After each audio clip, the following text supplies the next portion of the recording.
Hello friends, हम लोग अपने इस वीडियो लेक्चर में डिस्कस करने वाले हैं लीव सैलरी या जिसे हम लीव इनकैशमेंट के नाम से भी जानते हैं। देखिए, लीव सैलरी या लीव इनकैशमेंट होता क्या है पहले आप समझिए। एक ऑर्गेनाइजेशन है, उसमें दो पर्सन एम्प्लॉयड है, mister A and mister B. और ऑर्गेनाइजेशन का ऐसी पॉलिसी है कि वह एक ईयर में 1 ईयर में प्रत्येक एम्प्लॉय को 30 डे की लीव देती है, 30 दिन की छुट्टी देती है प्रत्येक एम्प्लॉय को।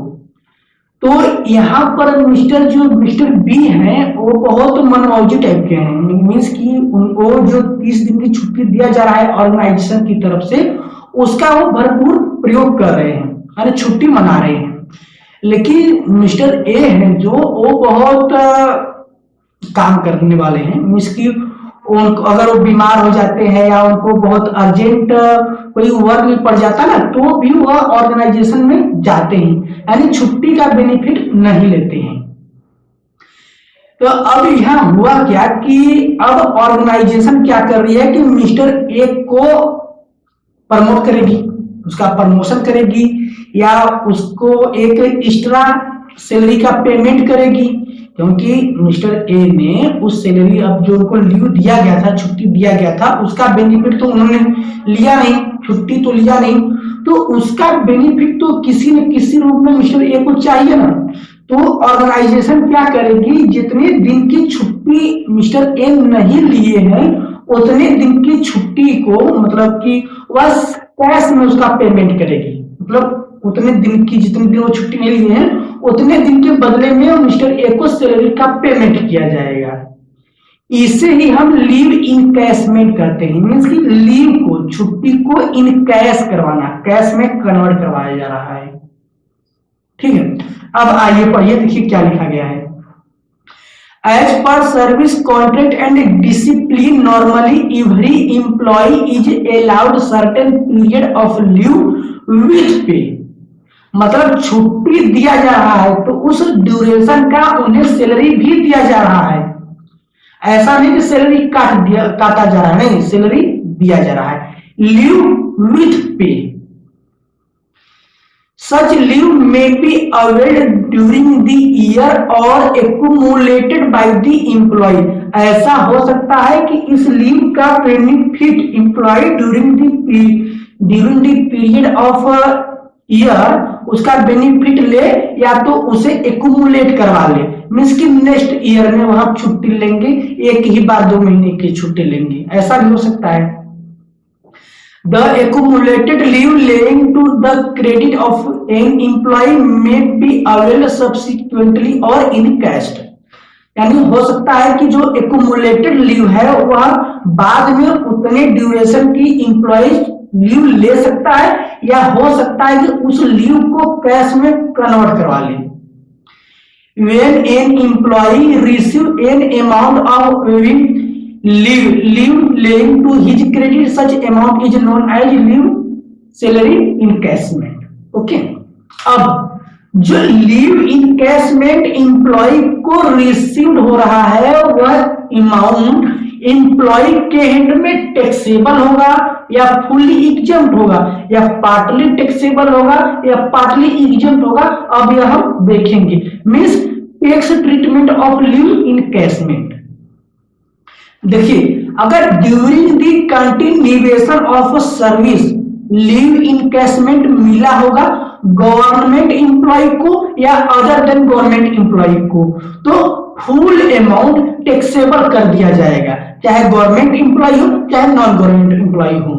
अगर leave encashment during the continuation of service, means कि जब एम्प्लॉय सर्विस प्रोवाइड कर रहा है उसी समय उसी दौरान उसे लीव इनकैशमेंट मिल रहा है, तो इसका मतलब कि वह सैलरी ही है, तो वह फुली टैक्सेबल हो जाएगा, बोथ गवर्नमेंट एम्प्लॉय हो या नॉन गवर्नमेंट एम्प्लॉय हो।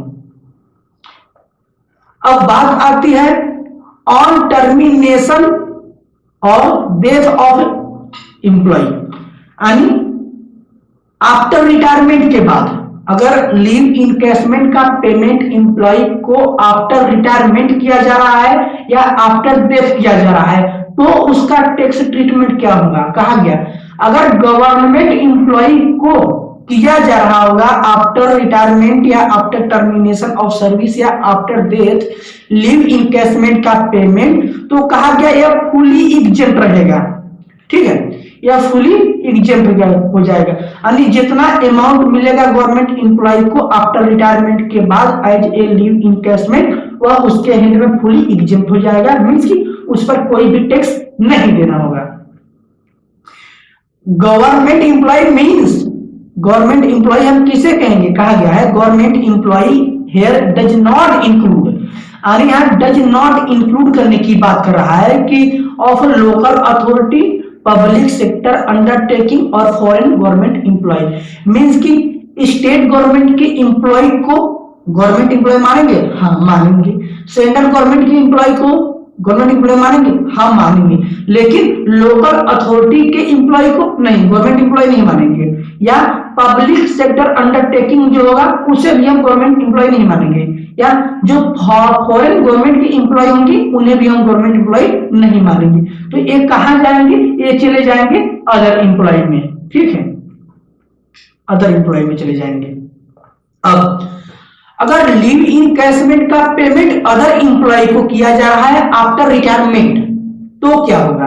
कहा गया उन्हें एग्जेम्पशन मिलेगा, उन्हें एग्जेम्पशन दिया जाएगा। मींस पार्टली अमाउंट टैक्सेबल करेंगे एंड पार्टली एग्जेम्प्ट कर देंगे। जो लीव इनकैशमेंट का अमाउंट होगा कितना एग्जेम्प्ट करेंगे। कहा गया मिनिमम हम एग्जेम्पशन करेंगे।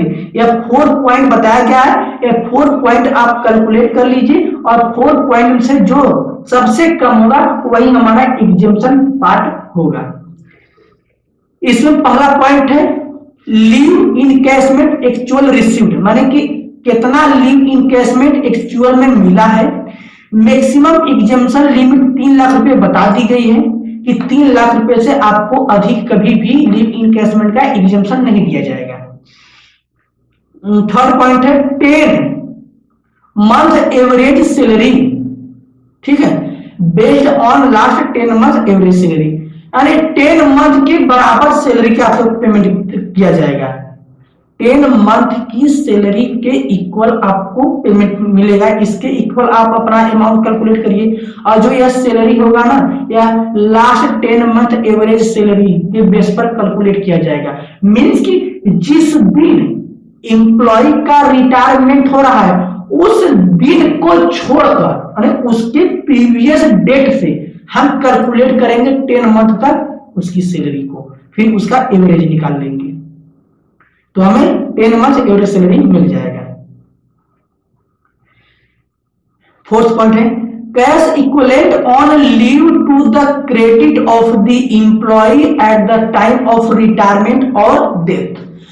मींस कि रिटायरमेंट के समय या एसएससी का डेथ होने की समय उसका लीव कितना क्रेडिट माने कितना लीव अभी उसका बचा हुआ है उसके इक्विवेलेंट हम अमाउंट कैलकुलेट करते हैं। जैसे सपोज करिए at the time of retirement employee के पास 2 महीने की लीव अभी बची हुई थी, तो 2 महीने की हम सैलरी कैलकुलेट करेंगे किसके बेसिस पर, लास्ट 10 मंथ एवरेज सैलरी के बेसिस पर। सपोज करिए लास्ट 10 मंथ एवरेज सैलरी हमारा 10,000 रुपये आता है और at the time of retirement employee के पास 2 महीने की क्रेडिट अभी लीव क्रेडिट बची हुई है, तो 2 महीने इक्वल टू 20,000 रुपये हमारा आएगा एक्चुअल में।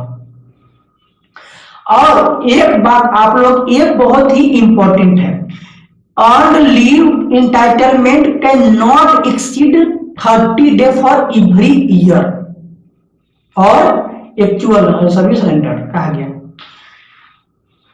एक ऑर्गेनाइजेशन की ऐसी पॉलिसी है कि वह अपने एम्प्लॉय को प्रत्येक ईयर 2 महीने की लीव देता है, तो इनकम टैक्स एक्ट कहता है नहीं 2 महीने हम नहीं मानेंगे, हम मानेंगे कि कोई भी ऑर्गेनाइजेशन अपने एम्प्लॉय को एक ईयर में केवल और केवल 30 डे या 30 डे से कम की लीव दे सकती है।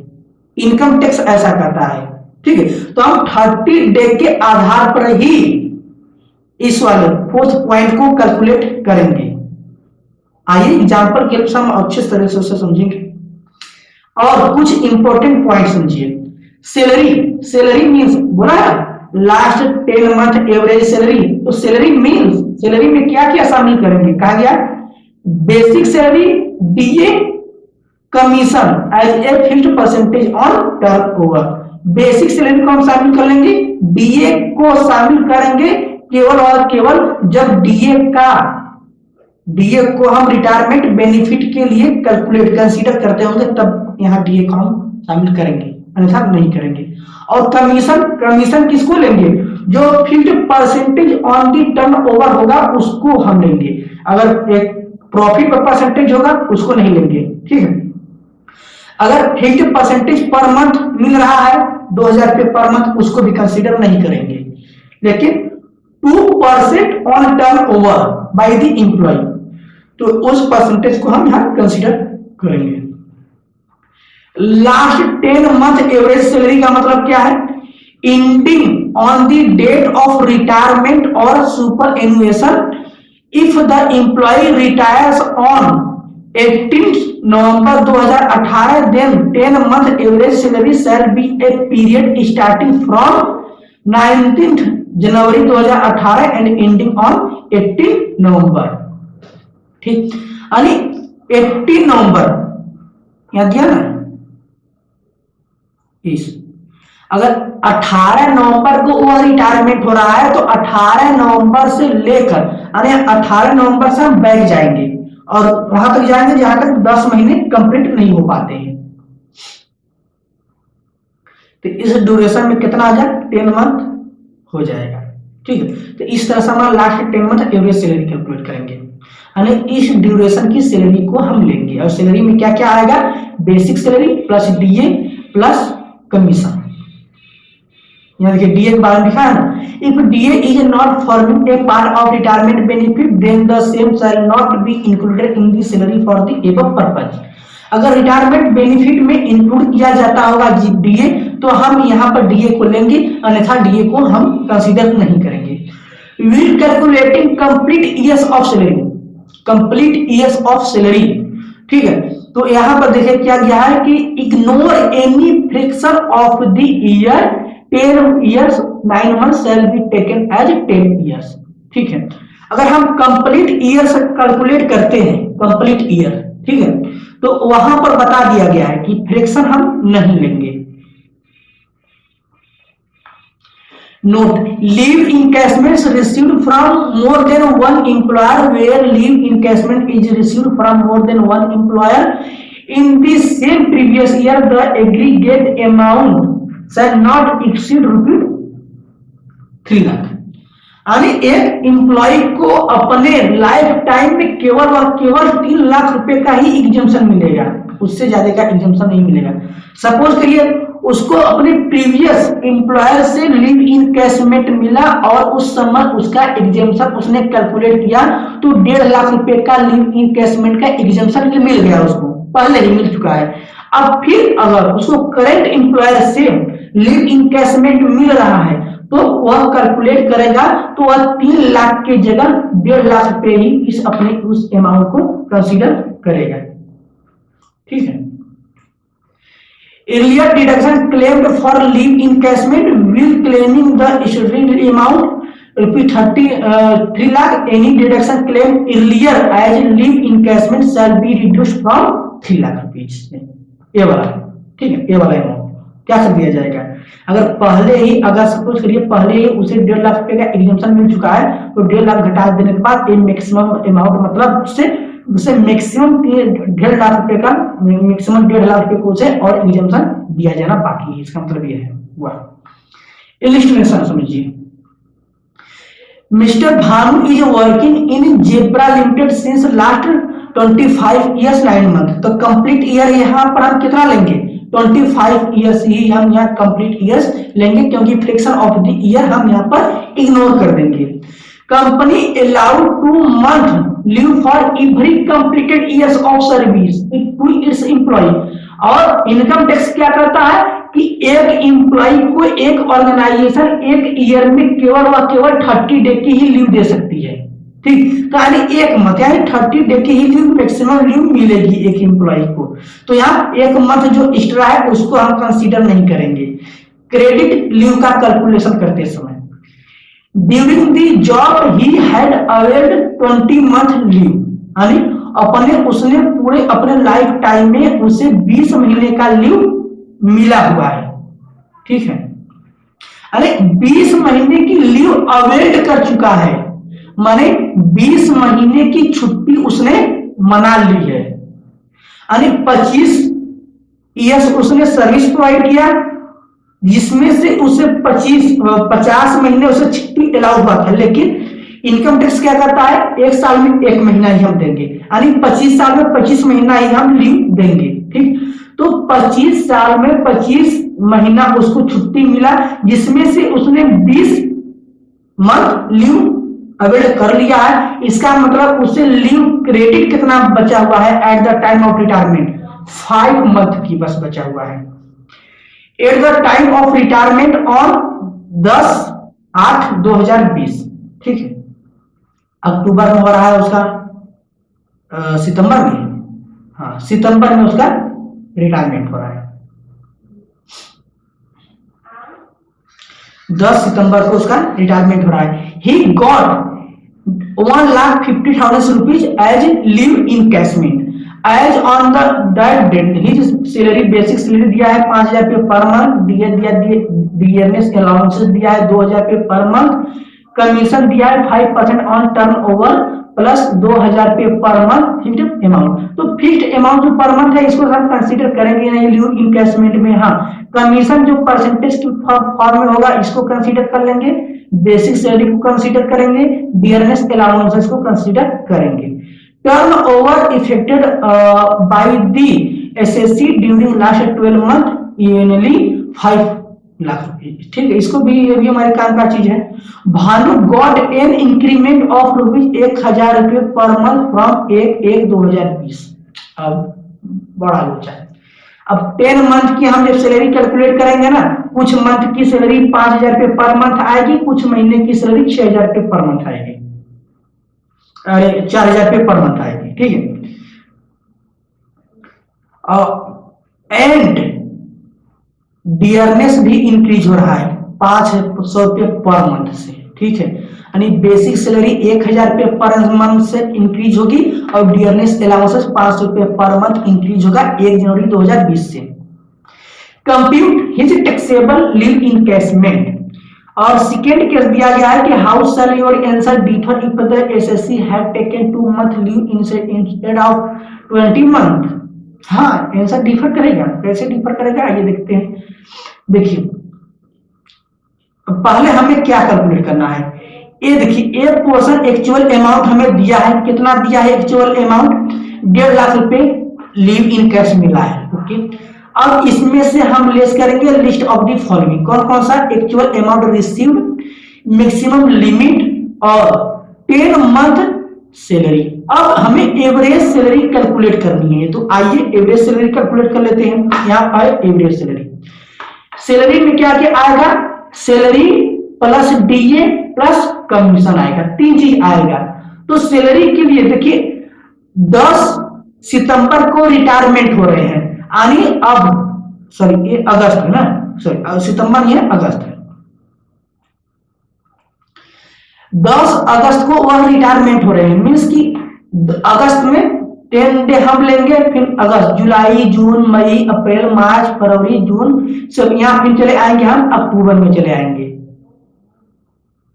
अक्टूबर 2019, यानी अगस्त 2020 से लेकर अक्टूबर 2019 तक के 20 की हम सैलरी कैलकुलेट करेंगे। इसमें 10 अगस्त को वह रिटायर हो रहे हैं, मीन्स 1 अगस्त में कितने दिन हुए, 10 दिन, तो 10 दिन का सैलरी हम कैलकुलेट करेंगे अगस्त मंथ में, और फिर उसके बाद अक्टूबर में हम चले जाएंगे 21st डे, यानी 21 डे की सैलरी हम कैलकुलेट करेंगे अक्टूबर मंथ में। ठीक है, तो एक मंथ की सैलरी जितनी आती है हम मान लेंगे, फिर तो एक मंथ की सैलरी कितनी है, तो 19 या 20 डे की सैलरी या 21 डे की सैलरी कितनी होगी, उस बेसिस पर हम सैलरी निकालेंगे। इन दोनों मंथ की, ठीक है। तो बोला है, क्या बोला है कि इंक्रीमेंट हो रहा है 1,000 रुपये पर मंथ सैलरी में। कब इंक्रीमेंट हो रहा है, किस डे को, 1/1/2020 को इंक्रीमेंट हो रहा है, ठीक है, 1,000 रुपये पर मंथ का। और at the time of retirement salary कितने रुपए थी, कितने रुपए पर मंथ थी, 5,000 रुपये पर मंथ थी। तो इसका मतलब इधर 4,000 रुपये पर मंथ ही नहीं होगी, ठीक, यहां से 5,000 रुपये पर मंथ हो जाती है, ठीक। इसी तरह जो डियरनेस अलाउंसेस है वो भी 500 रुपये से इंक्रीज हो जाएगा जनवरी से। तो यहाँ पर देखिए 2,000 रुपये हो गया, 15 से 2,000 रुपये हो गया। अब दिया है turnover by the employee 5 lakh रुपए 12 महीने का है। तो 5 लाख रुपए पर हम 5% के रेट से कमीशन कैलकुलेट कर लेंगे तो हमें मिल जाएगा 12 महीने का कमीशन। लेकिन हमको चाहिए कितने का, 10 मंथ का ही कमीशन चाहिए। तो 10 महीने का हम कमीशन निकाल लेते हैं इस फॉर्मूले की हेल्प से, ठीक। तो टोटल अमाउंट हमें मिल गया 86,817 रुपये। और इसका अगर हम एवरेज निकालेंगे, इसको 10 से डिवाइड कर देंगे तो ये हमारा अमाउंट आ जाएगा 8,682 रुपये। अब आइए हम कैलकुलेट करते हैं अपना ए वाला अमाउंट। तो अगर 8,682 रुपये हमें एक महीने की सैलरी मिल गई तो 10 महीने की सर्विस उसकी आधार पर हम सैलरी निकाल लेंगे, ठीक। तो 10 मंथ की सैलरी हमारा आई जाएगी 86,820 पे 86,820 रुपये, ओके। अब इस वाले पोर्शन में देखिए, cash equivalent to leave credit at the time of termination of service into average salary per month. तो at the time of retirement employee के पास कितने महीने की लीव अभी बची हुई थी। तो पहले केस में बता रहा है 2 महीने की, हमने अभी आपको समझाया 2 महीने कैसे। तो 2 महीने यहां हमने कैलकुलेट किया 2 महीने, तो ये वाला हमको अमाउंट मिल गया। अब सेकेंड वाला पॉइंट कर रहा है कि क्या आपका आंसर डिफर कर सकता है यदि हम कहें कि अभी इंप्लॉय के पास 20 मंथ की सैलरी बची हुई है, सॉरी उसने 2 मंथ लीव अवेट किया है और उसके बाद जितनी भी मंथ की सैलरी लीव बची हुई है वो क्रेडिट लीव बची हुई है। मींस कि 25 ईयर्स में उसे लीव कितना मिला होगा, 25 मंथ का, जिसमें से उसने 2 मंथ लीव अवेट कर लिया है। तो अब उसके पास कितना लीव बचा है, 23 मंथ का। तो 23 मंथ का उसे लीव बचा हुआ है, इसमें हम मल्टीप्लाई कर देंगे 8,682 रुपये से, तो हमें मिल जाएगा ए वाला अमाउंट। अब इन तीनों में सबसे कम कौन सा है, यही वाला पोर्शन है ना। इस वाले अमाउंट में से ए वाला हम घटा देंगे तो हमें मिल जाएगा 1,06,590 रुपये। और यहाँ पर इन तीनों में से सबसे कम कौन सा है, ए वाला अमाउंट है। तो यहाँ पर घटा देते हैं तो हमें 63,180 रुपये मिल जाता है। तो इस तरह से हम अपना लीव इनकैशमेंट कैलकुलेट करते हैं। लीव इनकैशमेंट पार्टली टैक्सेबल होगा एंड पार्टली एग्जम्प्ट होगा। किस केस में, नॉन गवर्नमेंट एम्प्लॉय के केस में, अगर उसे आफ्टर रिटायरमेंट मिला होगा तो। समराइज कर लीजिए, लीव इनकैशमेंट अगर during the continuation of service मिले, गवर्नमेंट एम्प्लॉय को मिले या नॉन गवर्नमेंट एम्प्लॉय को मिले, वो दोनों के केस में फुली टैक्सेबल हो जाएगा, ठीक। अब आफ्टर रिटायरमेंट के बाद में सोचिए, अगर आफ्टर रिटायरमेंट के बाद अगर गवर्नमेंट एम्प्लॉय को लीव इनकैशमेंट मिलता है तो उसके हैंड में फुली टैक्सेबल है और फुली एग्जम्प्ट है, सॉरी फुली एग्जम्प्ट है, ठीक, कोई भी टैक्स उस पर नहीं देना पड़ेगा। और गवर्नमेंट एम्प्लॉय में हम किसे शामिल करेंगे, स्टेट गवर्नमेंट के एम्प्लॉय को, सेंट्रल गवर्नमेंट के एम्प्लॉय को, ठीक है। इसमें लोकल अथॉरिटी के एम्प्लॉय को हम शामिल नहीं करेंगे और ना ही पब्लिक सेक्टर अंडरटेकिंग के एम्प्लॉय को शामिल करेंगे और ना ही फॉरेन गवर्नमेंट के एम्प्लॉय को शामिल करेंगे, ठीक। केवल वह central government and state government के एम्प्लॉय को शामिल किया जाएगा। अदर एम्प्लॉय जो बचेंगे वह अदर एम्प्लॉय में चले जाएंगे। और अदर एम्प्लॉय के केस में बताया गया है कि आपको एग्जम्पशन दिया जाएगा मिनिमम ऑफ द फॉलोइंग, कितना, actual amount received by the assessee, maximum limit 3 lakh की बता दी गई है, 10 मंथ एवरेज सैलरी, फिर उसके बाद बताया गया है कि cash equivalent to credit leave on the basis of last 10 month average salary. Average salary हम किस तरह से कैलकुलेट करेंगे इसके बारे में बता दिया गया है। और सैलरी में क्या क्या शामिल किया जाएगा? सैलरी में basic salary, BA, if plus percentage of commission को शामिल करेंगे हम। और कंप्लीटेड ईयर के लिए फ्रैक्शन ऑफ द ईयर हम नहीं लेते हैं, केवल कंप्लीट ईयर ही हम लेते हैं, फ्रैक्शन ऑफ ईयर को इग्नोर कर देते हैं। एक बहुत सिंपल